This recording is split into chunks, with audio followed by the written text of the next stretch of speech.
Hey, Dr. Dave Marquis here. I had two more activities that I wanted to go over for shoulder. Many times people come to me with concerns about their rotator cuff.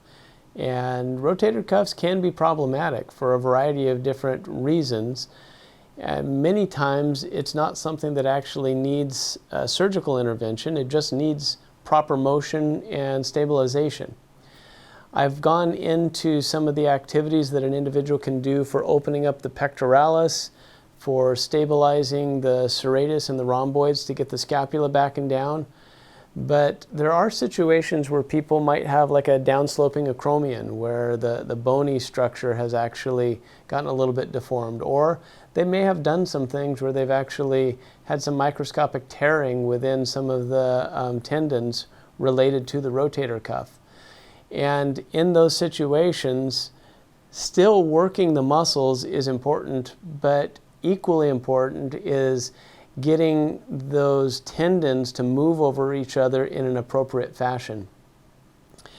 What we'll oftentimes see is that because of an instability of one side being tighter than the other, is that the friction on those tendons becomes atypical to its original design. And so one of the things that you can do in conjunction with some of these stability exercises is some simple movement activity with a very light amount of weight. So I have a 5-pound weight right here next to me and a chair, and I'm going to show you how I would go about doing some things that fit into arm circles. So I'm going to sit down now. Okay, so I've got this 5-pound weight.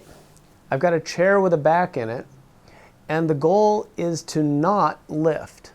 The goal is to actually do the exact opposite. I want that weight very gently just to draw the arm down. Now, if you imagine the design of the shoulder, it's a ball in a cup. And just like a ball in a cup can ride one direction or another, it might sit a little bit forward, a little bit back, a little bit high, a little bit low. The shoulder can do the exact same thing in this little pocket called the glenoid fossa.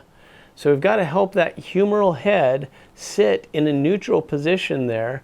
And just like all the other joints in the body, we have to help the muscles around that to respond appropriately so that that thing can get hydrated and fed.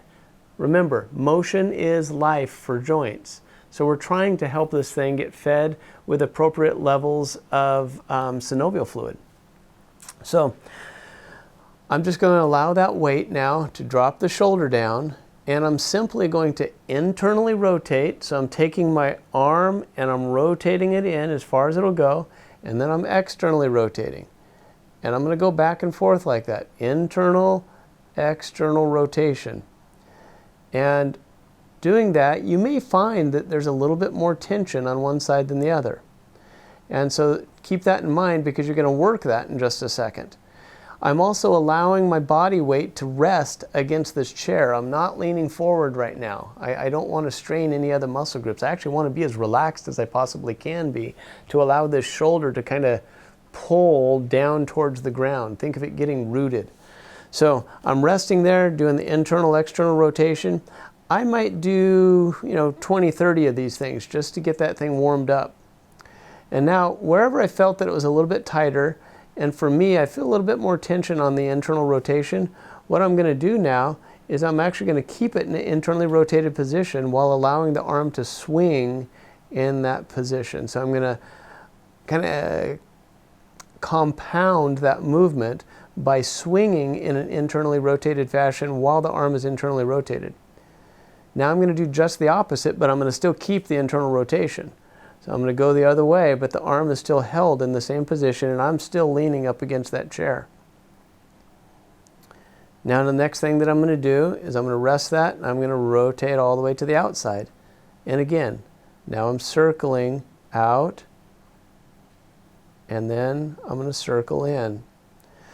So counting your repetitions, shooting for about 30 each direction, but not necessarily all the time. You can break them up into like 3 sets of 10 so that that joint gets a full range of movement without being internally flexed, without being too far back. It's literally in a neutral position. That's why I'm trying to be upright in this chair. and allowing that weight to simply draw it down so that it has a little more circulation to it. Doing that activity, that arm circling, along with that pectoral stretch, the reverse shoulder roll, that first rib release, your shoulder's going to be a lot happier. It's amazing how much you can do at home to keep this thing functional. And these are great activities for it. One more stretch that I want to show you. So many people overuse this one in their armpit called the subscapularis. Honestly, here in the office, I probably spend a third of my day in patient contact time working that muscle out and teaching them how to work it. It's a tough one to get to because it's your armpit, and not too many people want to get in there. Not because it's dirty or anything, but because it hurts, and it's a very tender muscle. So learning how to stretch that appropriately can be helpful. One of the things that I like to do is have a pole or a wall that you can lean up against so that you can start to stretch that open. Now I'm going to get part of my infraspinatus stretching right here by pushing my hand forward like that.